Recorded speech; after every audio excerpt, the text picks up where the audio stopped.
There is, in the modern republic, no more reliable method of discovering an honest man than observing how much money is required to destroy him. $32 million, actually, Nah. for a single congressional primary. Yeah. Welcome to today's deep dive. We are jumping straight into the deep end of the political pool today. We're looking at a piece of writing that is, honestly, just explosive. Oh, absolutely. It's an op-ed published on June 2nd, 2026, in a publication called The Opposition. The piece is by Sean Dempsey, and it carries the title Thomas Massie, the Last America First Congressman. Right. And our mission today for this deep dive is to completely deconstruct the political anatomy of Representative Thomas Massie based on the timeline and the arguments that Dempsey lays out here. Because it's quite a timeline. It really is. We want to understand the exact sequence of events, the specific legislative battles and the philosophical collisions that led a man who is fiercely beloved by his core supporters to be targeted for an absolute historic, record-breaking $32 million primary defeat. Yeah. And right out of the gate, we really need to establish the ground rules for how we're approaching this today. Definitely. Because the source material we are unpacking is highly charged. I mean, it contains incredibly pointed political analysis regarding the last 7 years of American politics.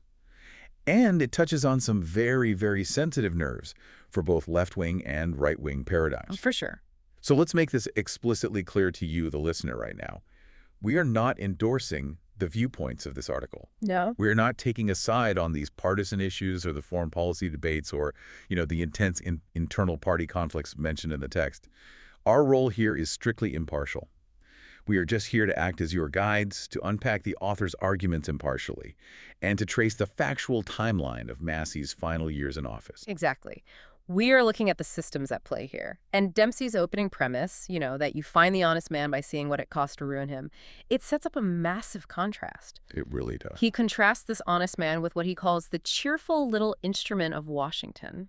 I love that phrase. Right. If you followed politics at all, you know this archetype. It's the obedient politician.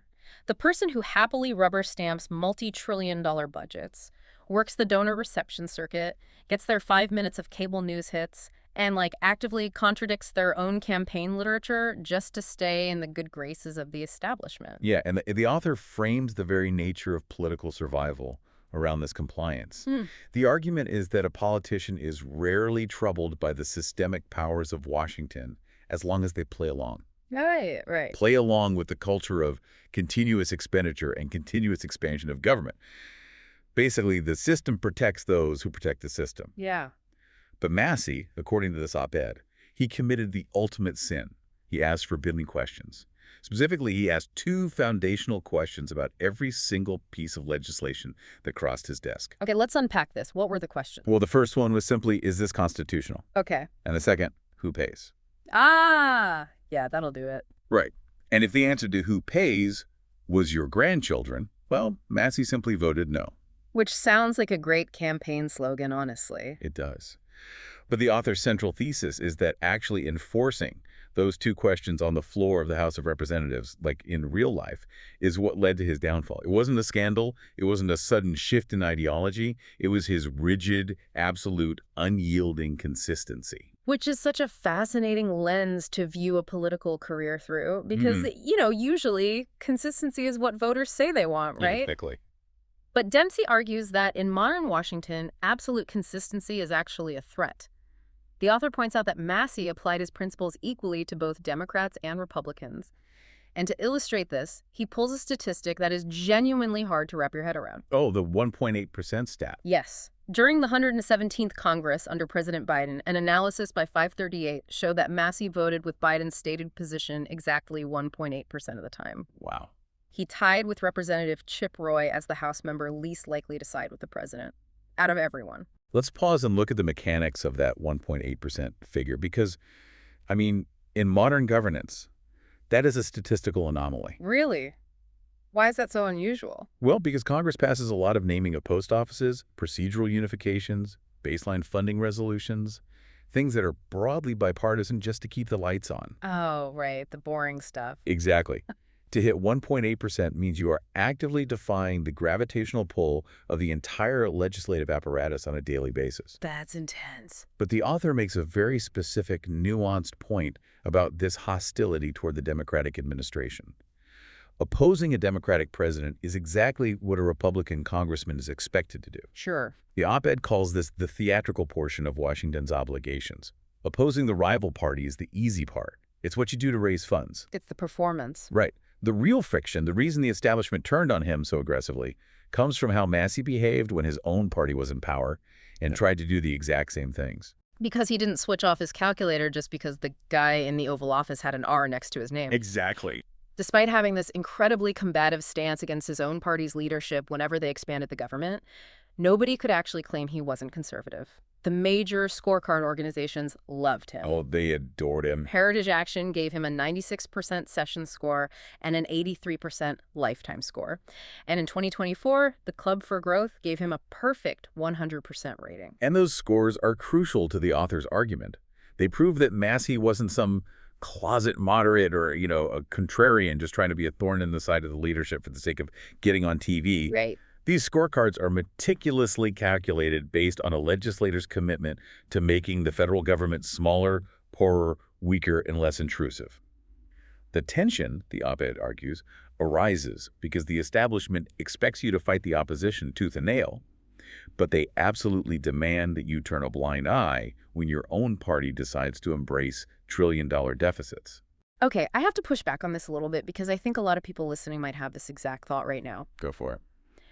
If you are an elected legislator and your default setting is to say no to absolutely everything that isn't perfectly, rigidly aligned with an 18th century constitutional framework, aren't you just effectively paralyzing the system? That's the argument against him, yeah. Like, is it actually possible to govern a highly complex modern nation of over 330 million people with the strictness of a constitutional scholar who just refuses to bend?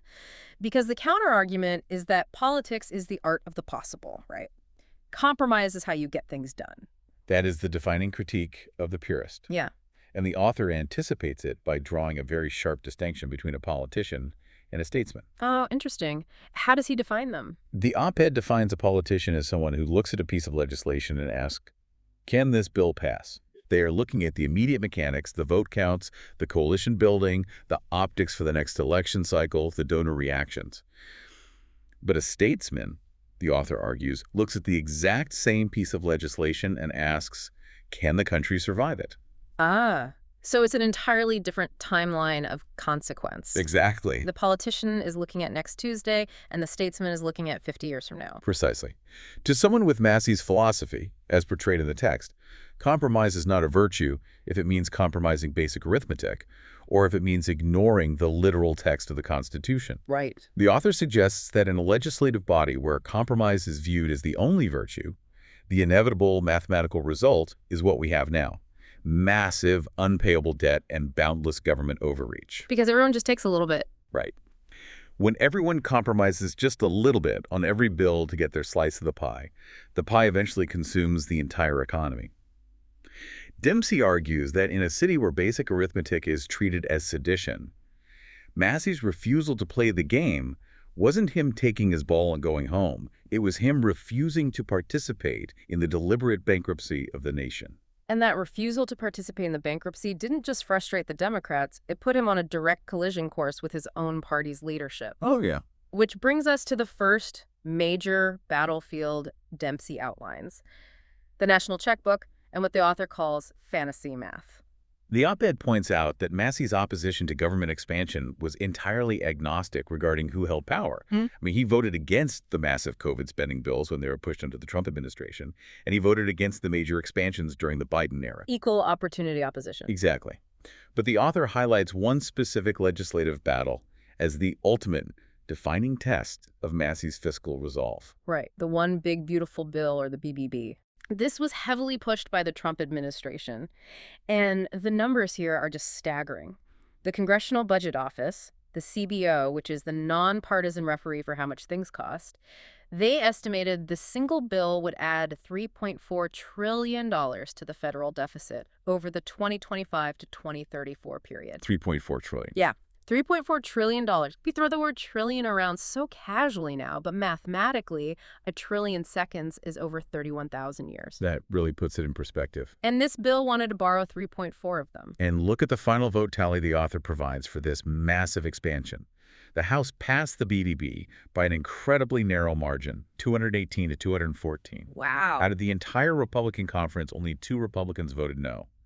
Thomas Massie and Brian Fitzpatrick. That is wild.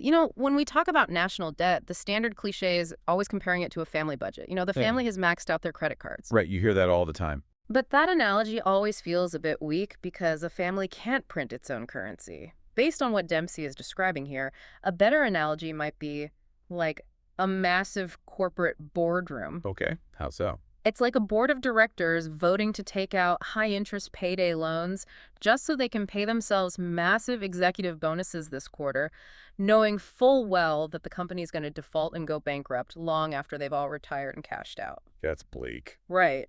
And Massie is the one guy in the boardroom pointing at the ledger, telling them that mathematical ruin is a certainty, and the rest of the board is just annoyed that he's ruining the vibe at the party.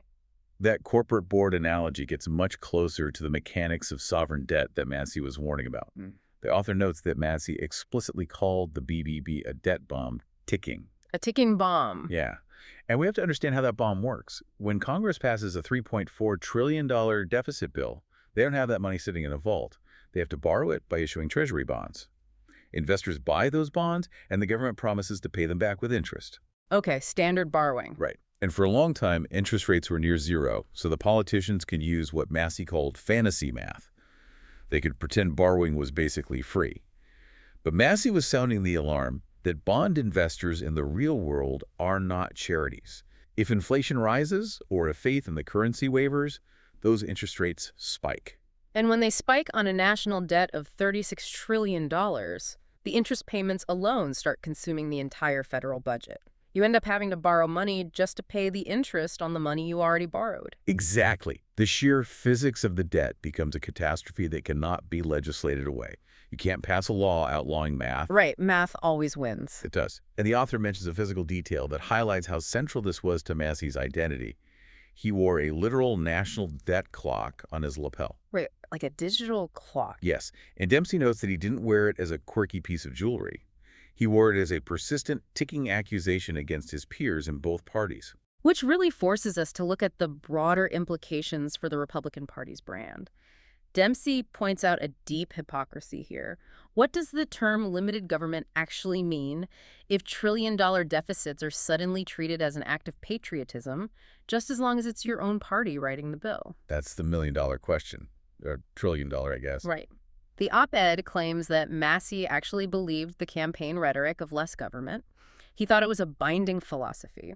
But the establishment, according to the author, viewed that same rhetoric merely as a prop. A stage prop. Yeah, it was a prop you brought out to rile up the base and win Republican primaries, and then you quickly shoved it back into the closet once you got the gavels and the actual governing and spending began.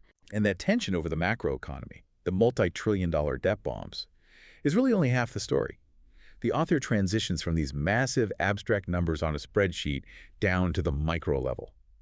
Because Massie's fight wasn't just about the sheer size of the budget. It was equally focused on how the federal government inserted itself into the tiny, invisible, everyday details of American life. Yeah. The op-ed calls this the unseen state. Right. And I love that Dempsey uses 3 very specific, distinct examples to illustrate this unseen state because it grounds the philosophy in reality. Let's look at the first one, regulation. Massie championed a piece of legislation called the RINO Act. The RINO Act is fundamental to understanding Massie's view of the Constitution. To understand why this act is so disruptive to Washington, you have to understand the administrative state. Okay, lay it out for us. Over the last century, Congress has essentially stopped writing detailed laws. Instead, they pass very broad, vague directives like ensure clean air or promote safe food. They then delegate the actual rulemaking authority to unelected agencies like the EPA, the FDA, or the ATF. Which seems efficient on paper. Sure, but these agencies write thousands of pages of rules in the Federal Register, and those rules carry the full force of law. If you break an agency rule, you can go to federal prison or have your business destroyed by massive fines. And the politicians love this system because it provides them with the ultimate political shield. Oh, If an okay. agency passes a wildly unpopular rule that puts a local factory out of business, the congressman can go on television, pound their fist on the table, and say, "Look at these out-of-control bureaucrats destroying our town. Elect me, and I'll fight them." Even though that same congressman voted to give the agency the power in the first place? Right.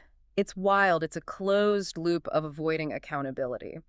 The REINS Act was designed to destroy that loop. It essentially says that any major federal regulation, anything with an economic impact of over $100 million, cannot go into effect unless Congress actually votes to approve it.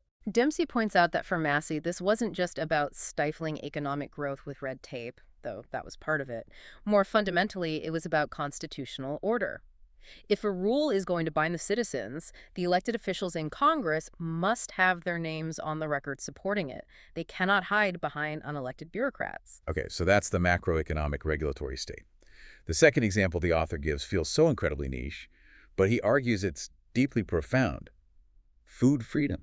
Yes, the Prime Act. Massie pushed a bill called the Prime Act. And what's fascinating here is that he co-sponsored this with a Democrat, Representative Chellie Pingree. Which you don't see very often. Exactly. The core of the Prime Act was to allow states to permit the interstate distribution of custom slaughtered meat. And to the Washington establishment, as Dempsey writes, this seems completely trivial. Why is a United States congressman spending his political capital worrying about local slaughterhouses and meat processing? But the author argues that to the citizen, to the farmer, it is everything. To understand the Prime Act, you have to look at the current cartelized system. Right now, small farmers often have to drive their livestock hours away to USDA-inspected processing facilities. And those facilities are largely controlled by a few massive multinational meatpacking corporations. Right, which creates a huge bottleneck. Exactly. This bottleneck drives up costs and completely strangles local agriculture. And if a farmer just processes the meat locally and tries to sell it to his neighbor down the road, it's treated as a federal crime. Right. Dempsey synthesizes Massie's view beautifully here. A farmer shouldn't have to beg a distant, bloated federal bureaucracy for permission to feed his own neighbors. It makes total sense when you frame it like that. And this extends to other agricultural issues Massie fought for, like the right to buy and sell raw milk. The op-ed points out the absurdity of a system where a family trying to buy local, unpasteurized milk from an independent farmer is treated by federal regulators with the severity of a criminal conspiracy, simply because they are bypassing the massive industrial cartels that are blessed and protected by the FDA. It's about autonomy at the most basic biological level, what you are allowed to put on your own kitchen table. You own your body. You should be able to look a farmer in the eye and buy his products without the federal government acting as a chaperone. Exactly. And that perfectly sets up the third example Dempsey gives regarding the unseen state: surveillance. Ooh, this is a big one. Yeah. Massie fought aggressively against the clean reauthorizations of FISA Section 702. He demanded that there be meaningful, strict Fourth Amendment warrant protections before the government could search Americans' communications. FISA Section 702 is one of the most contentious pieces of modern law. Let's break down the mechanics of what Massie was actually fighting. Please do. The Foreign Intelligence Surveillance Act, specifically Section 702, was designed to allow the intelligence community, the NSA, the CIA, to monitor the communications of foreign targets located outside the United States. And they can do this without a traditional warrant because foreign terrorists don't have constitutional rights. Sounds reasonable enough on paper, right? Targeting foreign threats. On paper, yes. But the mechanical reality is something called incidental collection. Okay, what is that? If you are an American citizen and you text or email someone overseas who happens to be monitored, or even if your communication just routes through a monitored server, your data is vacuumed up into this massive federal database. So even if I'm totally innocent, my private emails or text messages are now sitting on an NSA server somewhere. Exactly. And here is the loophole that Massie was trying to close. Domestic law enforcement agencies, like the FBI, can then go into that massive database and run queries using the names, email addresses, or phone numbers of American citizens. Without a warrant. Yes. They can look through that incidentally collected data without going to a judge and getting a probable cause warrant. Massie viewed this as a massive, systematic end run around the Fourth Amendment. Because the Fourth Amendment specifically guarantees the right of the people to be secure in their persons, houses, papers, and effects against unreasonable searches and seizures. You need a warrant based on probable cause, period. Period. And Dempsey draws a direct, unshakable philosophical line through all three of these issues: the Reins Act, the Prime Act, and FISA 702. They seemed so unrelated at first glance. Right, they seem like totally different universes. Administrative law, local farming, and global espionage. But the author argues the through line is that the federal government simply should not supervise the ordinary acts of existence. Wow. Whether it's an agency stifling your business with unaccountable red tape, bureaucrats criminalizing your choice to buy local meat, or the intelligence community citing grave national security concerns to spy on your digital life without a warrant to Massie, these were all equal, intolerable violations of constitutional boundaries. Here's where it gets really interesting. Think about who Massie is partnering with. He's co-sponsoring the Prime Act with Chellie Pingree, a progressive Democrat from Maine. Yeah, that throws people off. On issues of constitutional civil liberties, local agriculture, and fighting this surveillance state, the traditional left versus right political spectrum just completely shatters. It's no longer Republicans versus Democrats, it's constitutionalists versus the administrative state. It absolutely shatters the paradigm. And that is a crucial piece of the author's argument. Massie wasn't operating on a partisan axis. He was operating on a constitutional axis. Dempsey posits that the usual Washington arrangement features elected officials who speak incredibly reverently about liberty on the campaign trail, while quietly voting to preserve the machinery that allows the government to spy on citizens or overregulate their businesses. Right, the theatrical portion again. Exactly. Massie's position, as the op-ed notes, was entirely uncomplicated. The Fourth Amendment exists. Warrants matter. The government doesn't magically become trustworthy or exempt from the Constitution just because an intelligence director whispers the phrase national security in a closed-door briefing. It really makes you, the listener, stop and think about the invisible architecture of your own daily routine. How many of the rules that dictate your life, from the price and origin of the food you buy at the grocery store, to the privacy of the text messages on your phone, to the regulations governing your small business, how many were actually debated and passed by the representatives you voted for, versus how many were simply dictated by unelected bureaucrats in an agency you can't possibly hold accountable at the ballot box? It's a profound, unsettling question. And it's exactly the question Dempsey says Massie was trying to force his colleagues to confront on a daily basis. Yeah. But if Massie was fiercely protective of the homeland's civil liberties and local autonomy, the op-ed transitions to show that he was equally, if not more, adamant about not exporting American wealth and American lives to police the rest of the globe. Which brings us to a major pivot in the article. Dempsey's analysis of the true definition of an America First foreign policy. The author spends considerable time providing a very clear, historical, almost dictionary-style definition of what this phrase actually meant before it became, in his view, a co-opted, cheap political slogan. Yes. Dempsey writes that America First originally meant something plain enough for a child to understand. It meant that American lives, American wealth, American borders, domestic industry, and domestic peace should take absolute precedence over the ambitions of foreign capitals and the profit calculations of military defense contractors. That sounds pretty straightforward. It meant the United States should not exhaust its treasury and its young men policing the entire planet while its own citizens manage domestic decline at home. And Massie's voting record on this front is just as mathematically consistent as his domestic record.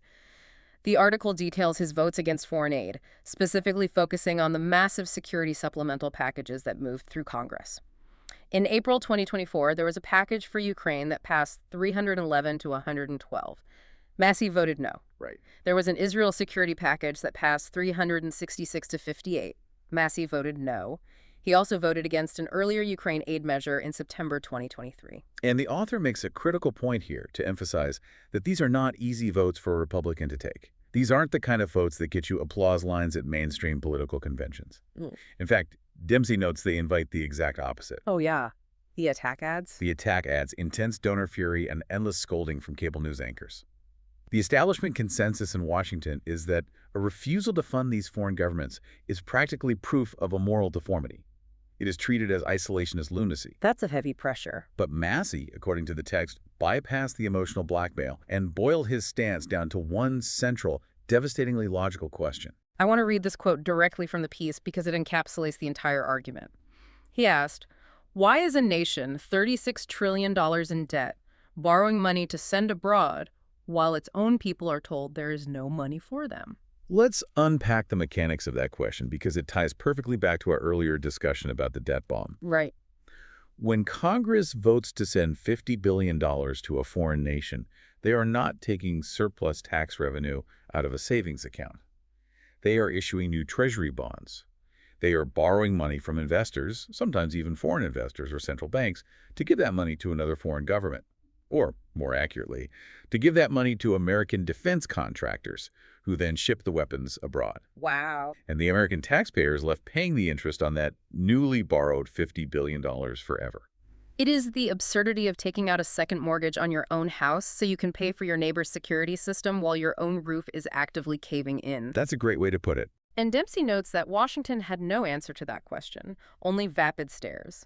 But Massie didn't stop at just voting against the funding. He actively tried to restrict the executive branch's ability to wage war without congressional approval. The text highlights a specific moment in June 2025.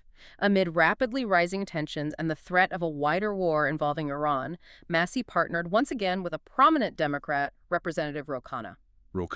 Again. Yeah. They introduced a war powers resolution to prohibit unauthorized U.S. hostilities against Iran. And here we see Massie strictly applying the text of the Constitution to foreign policy. Article 1, Section 8 is very clear. Congress shall have the power to declare war.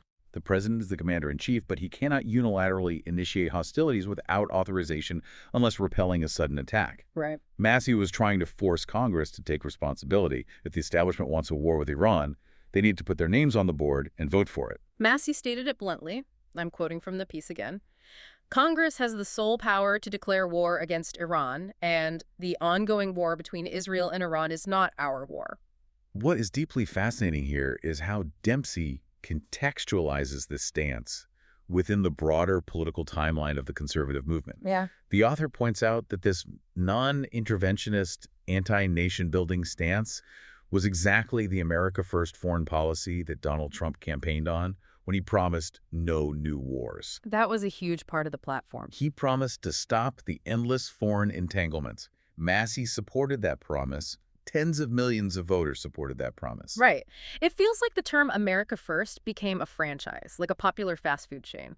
Massie was still in the kitchen cooking the exact same original recipe that everyone loved, but then corporate headquarters got bought out. That's exactly what happened. The new management changed the menu entirely to serve the exact same interventionist foreign policy the old neoconservatives used to serve, but they kept the America First logo on the sign out front. That analogy perfectly illustrates Dempsey's critique of the broader movement. The author asserts that the true test of a political promise isn't whether it sounds good on a rally stage before you acquire power. The test is whether that promise survives having power. That's a huge distinction. Dempsey argues that when the broader political movement drifted back toward foreign interventionism, when the hawks and the defense lobbies discovered new, urgent reasons for old, expensive habits, Massie simply refused to drift with them. He held his ground. But let's look at the counter-argument, because this is what you hear in every geopolitical debate. Sure, let's hear it. Doesn't America have obligations to its allies? Can the world's sole superpower truly just pull up the drawbridge, ignore global conflicts, and retreat into isolationism in a highly interconnected, globalized world? If the U.S. creates a power vacuum, won't worse actors fill it? The foreign policy establishment would absolutely argue, yes, America has those obligations, and that the power vacuum theory is their primary justification for intervention. But Dempsey's piece isn't trying to validate the establishment's worldview. It's highlighting Massie's constitutional and arithmetic worldview. To Massie, the Constitution dictates that Congress must authorize war, and basic math dictates that you simply cannot fund the security of the entire planet on a national credit card that is $36 trillion in the red. It always comes back to the math. As Dempsey aggressively phrases it in the op-ed, the American people are not draft animals for the foreign policy class. Man. So if we look at the scorecard so far, we have a congressman who is infuriating the establishment by refusing to rubber stamp their inflationary budgets, refusing to let bureaucrats write the laws, and refusing to borrow money to fund foreign wars. That is a lot of powerful enemies. It is. That is enough to make a lot of powerful enemies. But questioning foreign wars was just a warm-up because, as the author transitions into the next part of the timeline, Massey's ultimate sin against the Washington ecosystem, the one that truly made him a pariah to the leadership, was demanding transparency in a place where they desperately, fundamentally rely on shadows. Oh yes, the op-ed moves into a deeply controversial, highly revealing legislative episode from 2025, the Epstein files. In 2025, Massey teams up with Democrat Ro Khanna yet again. They introduced the Epstein Files Transparency Act. Their goal is incredibly straightforward: force the release of the unredacted documents and expose the massive elite network surrounding Jeffrey Epstein. A very popular idea with the public. Extremely popular. Now, predictably, Dempsey notes that House leadership immediately stalled the bill. They sent it to committee and tried to bury it. They didn't want to touch it with a 10-foot pole. But Massey didn't just give an angry speech on YouTube and let the bill die. He utilized a procedural tool called a discharge petition. And for those listening who might not be familiar with the granular plumbing of congressional procedure, we really need to explain what a discharge petition actually is. Go for it. It is vital to understanding why the party leadership turned on Massie with such unprecedented aggression. In the House of Representatives, the Speaker of the House and the committee chairs hold enormous power. They act as the bouncers for legislation. Okay, the bouncers. If leadership doesn't like a bill, they just bury it in committee. It never sees the floor. It dies in the dark.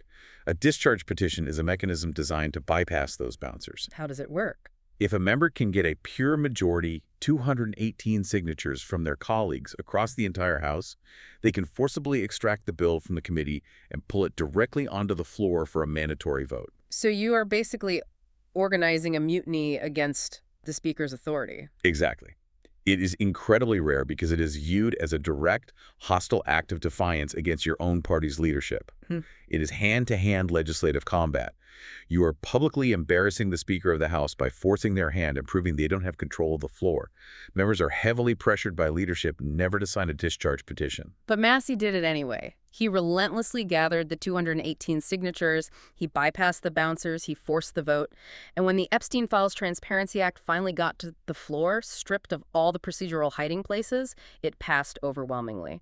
The final vote was 427 to 1. 427 to 1. Practically unanimous. Massey championed it as a major victory for transparency, arguing that justice could not be avoided merely to, quote, spare powerful men embarrassment. And here is where Dempsey points out an incredible dark absurdity in the timeline. The author notes that Donald Trump, during his 2024 campaign, actually talked about exposing the Epstein list. It was a talking point. Right. But once the election was over, the narrative shifted. The op-ed points out that the administration actively tried to suppress the issue, with the effort to expose the files suddenly being dismissed by some in the orbit as a Democrat hoax. Wait, so Massey spearheads a bill that delivers on a campaign promise, a bill that is wildly popular with the public, a bill that passes 427 to 1, delivering near-unanimous transparency on one of the most notorious criminal networks in modern history. Yeah. And for this, he is treated by his own party's leadership as a massive, unforgivable problem. Why would they punish him for something they all ended up voting for anyway? Because he forced them to go on the record. Dempsey's conclusion here is chilling. The author writes that in Washington, transparency is universally beloved right up until it threatens someone important. Accountability is considered a sacred virtue until it acquires specific names and addresses. Then, suddenly, everyone discovers the value of prudence and procedural delays. Massie forced the establishment's hand. He made them vote publicly for something they desperately wanted to bury behind closed doors. Because they had no choice. Right. Voting no on exposing the Epstein files would have been absolute political suicide for any representative in their home district. They couldn't vote no, so they were trapped into voting yes. And they hated Massie for trapping them into doing the right thing. Wow. So think about the cumulative weight of all this. Forcing the system to expose its own dark secrets regarding Epstein while simultaneously refusing to approve its inflationary debts, fighting its administrative state, and voting against its foreign wars. It finally triggered the system's immune response. It was too much. The establishment had had enough. The machine decided it was time to expel the anomaly. And the price tag for that removal, as Dempsey details in the final section of the article, was entirely unprecedented in American history. Which brings us to the climax of the timeline, May 2026, the Republican primary in Kentucky's 4th congressional district. Dempsey paints a picture of a massive, coordinated, highly funded excommunication. Massie faces a primary challenger named Ed Gelrain, who is heavily and publicly backed by Donald Trump. Yep. But it's the financial numbers the author cites that are truly staggering. Reports from Axios and the Washington Post confirmed that this became the most expensive United States House primary in American history. Over $32 million was spent on advertising in this single, relatively small congressional district. $32 million to influence a few 100,000 voters in a primary. We have to understand the mechanics of campaign finance to realize how absurd that number is.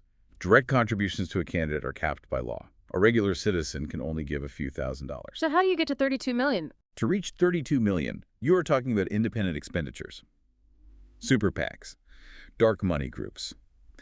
These entities can raise and spend unlimited amounts of money as long as they don't legally coordinate with the candidate. Right.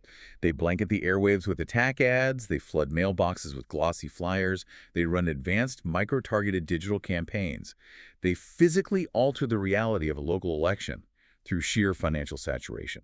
And the author cites Reuters and Al Jazeera to point out exactly where this tidal wave of money came from. Gelrain was heavily bankrolled by pro-Israel groups, AI PAC-linked PACs, and Trump-aligned PACs. And the sheer volume of that spending achieved its goal. The result was decisive. Gelrain defeated Massie 54.9% to 45.1%. And during the closing days of the campaign, Donald Trump publicly labeled Massie a RINO, a Republican in name only. Which leads Dempsey into a deep philosophical analysis of the paradox of that specific insult. What author points out the sheer irony of calling Thomas Massie a RINO. What exactly had Massie changed about his platform? Nothing. Dempsey runs through the checklist. Had Massie suddenly become pro-spending? No. Had he become pro-war? No. Pro-surveillance? Pro-foreign aid? Had he abandoned his strict reading of the Constitution? The answer to all of these is no. His crime, as the author beautifully puts it, wasn't transformation. His crime was immobility. He stood completely still, anchored to his original principles, while the entire party moved around him. Wow. And then he was denounced by the party for being in the wrong place. It wasn't Massie who left the America First principles. It was the party that left Massie. So what does this all mean? Dempsey uses this historic primary defeat to make his grandest, most sobering argument about the fate of the America First movement as a whole. The author argues that this $32 million defeat proves that the movement was fundamentally co-opted. It's a heavy claim. In Dempsey's view, a movement that started as a populist revolt against foreign entanglements and globalism morphed into an Israel First movement, or more broadly, a donor-class movement that demands foreign intervention. Massie embodied the original healthy suspicion of empire and debt. But, as Dempsey laments, slogans are cheap real estate. Anyone can use the slogan. Very few will actually enforce the policy. The author is essentially mourning the end of an era. What does it portend for the Republic when a representative who rigidly adheres to the text of the Constitution, who fights to protect civil liberties, and who opposes foreign entanglements can be completely destroyed and unseated simply because tens of millions of dollars from foreign policy lobbies and massive outside PACs flow into his district? That's scary. The op-ed argues that excommunication is not refutation. Driving Thomas Massie from office doesn't magically fix the $36 trillion national debt. It doesn't make warrantless surveillance suddenly constitutional. It doesn't erase the names hidden in the Epstein files. Dempsey writes that the party didn't reject Massie because he abandoned his principles. They rejected him because he actually kept them. It's a tragic framing. He writes, Massie's tragedy was that he believed the words. He really did. He believed drain the swamp meant actually exposing secrets and forcing votes on corruption. He believed America First meant keeping American treasure at home and balancing the budget. He actually thought the campaign slogans were binding contracts with the voters. And that raises a profound question about the nature of political movements once they acquire power. Dempsey suggests that the defining characteristic of modern political power is its incredible ability to absorb, neutralize, and destroy the very principles that brought it into existence. Yeah. Massie was a threat because he behaved as though his oath to the Constitution mattered more than his loyalty to a president, a party, or a multi-million-dollar donor base. To synthesize this incredible journey, Sean Dempsey has mapped out for us. We started with a guy who held a 1.8% voting record with the Biden administration. A statesman who fought the $3.4 trillion one big, beautiful bill debt bomb, warning anyone who would listen about the physics of sovereign debt. Right. He defended the right of a farmer to sell local meat without federal harassment. He fought against the intelligence community's warrantless wiretaps. He demanded Congress take responsibility for acts of war. And he forced the Epstein files into the sunlight through sheer adversarial legislative force. Massie certainly wasn't perfect. No politician is, and Dempsey readily admits that. But he possessed a quality that the author says appeared almost indecent in the halls of Washington. He actually meant what he said. As we wrap up this analysis of the op-ed, Dempsey leaves the reader with a final, devastating question regarding history's judgment. He asks, what kind of political movement destroys the man who most faithfully believed its promises? And that is exactly the thought we want to leave you, the listener, with today. Think about the political labels you identify with right now, whatever they might be. Think about the slogans you see on bumper stickers, or the promises you hear repeated on the evening news. If you were elected to office, and you were completely rigidly honest to the core dictionary definitions of those ideals, if you refused to compromise on the math or the ethics or the constitutional text, even when your own side was in power, would your own political party celebrate you as a hero, or would they spend $32 million to destroy you? It's a question that forces us to look past the theatrical performance of Washington and examine the actual mechanical reality of power.